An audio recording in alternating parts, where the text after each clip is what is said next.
આગળ સમાચારમાં વાત કરીએ તો સુરતથી સમાચાર પ્રાપ્ત થયા છે તો સુરતથી સમાચાર સામે આવી રહ્યા છે। કહી શકાય કે સુરતમાં ગટરિયા પૂરના કારણે લોકો પરેશાન થયા છે। તો કાપોદ્રા વિસ્તારમાં આવેલા લક્ષ્મણનગર વિસ્તારની આ ઘટના સામે આવી છે, જેમાં ગટર લાઇન ચોકઅપ થઈ જતા બહાર પાણી નીકળ્યું છે। તો છેલ્લા 1 મહિનાથી સ્થાનિક લોકો હેરાન પરેશાન થઈ રહ્યા છે। તંત્રને રજૂઆત કરવા છતાં પણ પરિણામ શૂન્ય જોવા મળ્યું છે। કોઈપણ પ્રકારની કાર્યવાહી કરવામાં આવી નથી। સોસાયટીમાં ગટરિયા પાણીના રોગચાળો વકર્યો છે અને જેના કારણે ગટર લાઇનને તાત્કાલિક રિપેર કરવા માટે સ્થાનિક લોકો દ્વારા માંગ કરવામાં આવી છે। તો સુરતમાં ગટરિયા પૂરના કારણે લોકો ત્રાહિમામ પોકારી ઉઠ્યા છે। તંત્રને વારંવાર રજૂઆત કરવા છતાં પરિસ્થિતિ ઠેરની ઠેર જોવા મળી છે અને જેના કારણે રોગચાળો પણ વકર્યો છે। ગટર લાઇનને તાત્કાલિક રિપેર કરવામાં આવે તેવી સ્થાનિકોએ માંગ કરી છે। તો કાપોદ્રા વિસ્તારમાં આવેલા લક્ષ્મણનગર વિસ્તારની આ ઘટના, જેમાં ગટર લાઇન ચોકઅપ થતા બહાર પાણી નીકળે છે। છેલ્લા 1 મહિનાથી સ્થાનિક લોકો આ પરિસ્થિતિનો સામનો કરી રહ્યા છે। તંત્રને રજૂઆત કરવા છતાં પણ પરિસ્થિતિ ઠેરની ઠેર જોવા મળી છે। તો બીજી તરફ ગટર લાઇનને તાત્કાલિક રિપેર કરવામાં આવે તેવી સ્થાનિકોએ માંગ કરી છે। તો સોસાયટીમાં ગટરિયા પાણીના કારણે રોગચાળો પણ વકર્યો છે। તો તંત્રને રજૂઆત કરવા છતાં પણ કોઈ નિરાકરણ નહીં।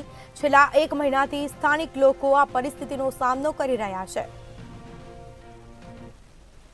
સ્વચ્છતામાં સુરતનો પ્રથમ ક્રમ આવ્યો છે। સુરત મહાનગરપાલિકા સુરતને સ્વચ્છ બનાવવા માટે અથાગ પ્રયત્નો કરી રહી છે, પરંતુ અમુક અધિકારીઓ છે તેમની ગંભીર બેદરકારી દિવસે ને દિવસે છતી થાય છે અને તેના જ કારણે સુરત મહાનગરપાલિકાની છબી ખરડાય છે।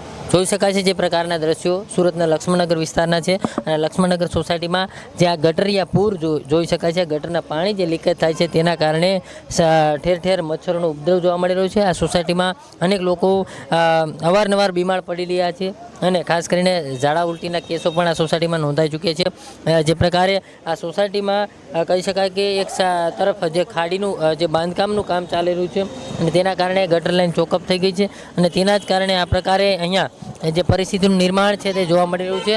કહી શકાય કે જે પ્રકારે અહીંયા કચરું પણ જોવા મળી રહ્યું છે અને ખાસ કરીને આ ગંદકી જે છે તેના કારણે અનેક જે મુશ્કેલીઓ છે તે સ્થાનિકો વેઠી રહ્યા છે અને તેના જ કારણે જે આ તકલીફ છે તે જોવા મળી રહી છે। અહીંયા સ્થાનિક સોસાયટીના જે પ્રમુખ છે તેમની સાથે વાત કરીશું। સ્થાનિક લોકો પણ ઉપસ્થિત છે, તેમની સાથે વાત કરીશું જે પ્રકારની અહીંયા સમસ્યા સર્જારી છે, કેટલા સમયથી આ પ્રકારની સમસ્યા છે અને કોને કોને રજૂઆત કરવામાં આવી છે। મારું નામ ઘનશ્યામભાઈ કરશનભાઈ કચેરિયા, હું લક્ષ્મણનગર સોસાયટીનો પ્રમુખ છું। છેલ્લે 1 મહિનાથી અમારી પરિસ્થિતિ આ છે। અમે અનેકવાર રજૂઆત કરી છે, અધિકારીઓ આવે છે, કોર્પોરેટરો આવે છે, પણ આ બધા જોઈને વહી જાય છે આશ્વાસન આપીને, ફોટા પાડીને કે આ નિરાકરણ કરશું નિરાકરણ। હવે અત્યારે આ રોગચાળો છે, કાલે સવારે રોગચાળો ફાટી નીકળશે, ઝાડા ઉલટી થાય અને એક બાજુ આપણે સુરત મહાનગરપાલિકાને નંબર 1 આપ્યો છે, તો મેયર સાહેબને, ડેપ્યુટી મેયરને, શાસક વિરોધ પક્ષના નેતાને, બંને પાર્ટીને વિનંતી કરું છું કે જલ્દી આનું નિરાકરણ લાવે। આપ જણાવો, આપની સોસાયટી છે, અનેક વખત જે ફરિયાદો ઉઠતી હોય છે, કઈ રીતની ફરિયાદો છે, કઈ રીતે લોકો બીમાર? આ એરિયો સાહેબ એવો છે, અહીંથી બાળકોને ભણવા જવા માટે રસ્તો મેન રસ્તો છે, અહીંથી લોકો માર્કેટ છે, ખરીદી માટે બહુ બધું માણસો અહીંયા આવતું હોય છે અને ગંદકી સવારે 9થી બપોરના 1 વાગ્યા સુધી આમાં પગ મૂકીને તમે ચાલી ના શકો એવી ભયંકર ગંદકી છે અને ગટરનું પાણી ઉભરાય છે। બધી જગ્યાએ રજૂઆત કરવા છતાં આજ સુધી કોઈ પણ નિરાકરણ આવ્યું નથી। લોકો આવે છે, અધિકારીઓ આવે છે, જોઈને વયા જાય છે। અમારી રિક્વેસ્ટ છે કે આપણો સુરતનો સ્વચ્છતામાં પહેલો નંબર જો આવતો હોય તો આના માટે થોડુંક મેયર સાહેબને વિનંતી છે કે જેમ બને એમ વહેલી તકે આનું સોલ્યુશન લાવે એવી અમારી માંગણી છે। ખાસ કરીને સોસાયટીમાં બીમારીના કેસ પણ જોવા મળી રહ્યા છે, કેટલા કેસ છે ને કઈ રીતે? બીમારીમાં તો એવું છે, ઝાડા ઉલટીના એના આના હિસાબે દારમાં પાણી વહી જાય છે, ગટર ઉભરાય છે તો એનું પ્રેશર થાય તો કોઈ પણ જગ્યાએ પાણી નીકળવાનું છે।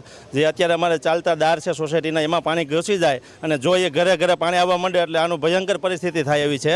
એટલે આનું જેટલું બને એટલું વહેલી તકે જો આનું નિરાકરણ આવે તો પબ્લિક માટે સારું છે અને અમારી માંગણી છે મેયર સાહેબ પાસે કે આનું થોડુંક વહેલામાં વહેલી તકે સ્થળ પરિસ્થિતિ જોઈ અને નિરાકરણ લાવે એવી માંગણી છે। ચોક્કસથી જે પ્રકારે જે સોસાયટીના રહીશો જે છે ખૂબ પારાવાર મુશ્કેલીનો સામનો કરી રહ્યા છે। અહીંયા જે રોડની સાઈડમાં જે દુકાનો આવેલી છે તે દુકાનદારો ઉપસ્થિત છે, એમની સાથે વાત કરીશું। કઈ રીતની સમસ્યા નડી રહી છે? એટલે અહીંયા જો ને ભાઈ, કેટલા 1 મહિનાથી તો અહીંયા પાણી ઉભરાય જ છે રેગ્યુલર, કોઈ સાફ કરવા આવતું નથી। અને બાળકો અહીંથી સ્કૂલો ઘણી આજુબાજુમાં સ્કૂલો છે તો સ્કૂલોમાં અહીંથી પાણીમાં નીકળવાનું આવવાનું જવાનું કેટલા વાહનો અહીંથી નીકળે છે અને પાણી એટલું ગંદુ ઉડે છે ને કે રોગચાળો ફાટી નીકળે એટલું પાણી ઉડે છે એમ કે તો આનું નિરાકરણ લાવવા માટે એમ કે વિનંતી છે અમારા બધા ભાઈ બહેનોની એટલે જેમ બને તેમ જલ્દીથી આનું નિરાકરણ લાવવા. પાણીને કારણે મચ્છરોનો ઉપદ્રવ થાય છે. મચ્છર પણ એટલા થયા છે, આજુબાજુની સોસાયટીઓ ત્રાસી ગઈ છે, એટલા માટે કંઈક આનું કોઈ સોલ્યુશન લાવે એવી અમારી મહેરબાની છે. ચોક્કસ જે પ્રકારે સ્થાનિક લોકો જે છે તે ખૂબ જ હેરાન પરેશાન થઈ ગયા છે, કારણ કે વારંવાર રજૂઆત કરવા છતાં કોઈ પણ પ્રકારનું નિરાકરણ આવ્યું નથી અને તેના જ કારણે આ લોકો જે છે તે ખૂબ મુશ્કેલી મુકાઈ ગયા છે અને ખાસ કરીને આ દૂષિત પાણીના કારણે જે પ્રકારે અહીંયા મચ્છરનો ઉપદ્રવ થાય છે ને તેના જ કારણે સોસાયટીમાં અનેક વખત જે બીમારના કેસો જે છે તે વધી રહ્યા છે. ખાસ કરીને ઝાડા ઉલટીના કેસો પણ પીવાના પાણીમાં પાણી ભરી જતા પાણીજન્ય રોગો અને મચ્છરજન્ય રોગોમાં વધારો થયો છે. કેમેરામેન કેસી વગાસી સાથે દિવેશ પરમાર, મંતવ્ય ન્યૂઝ, સુરત.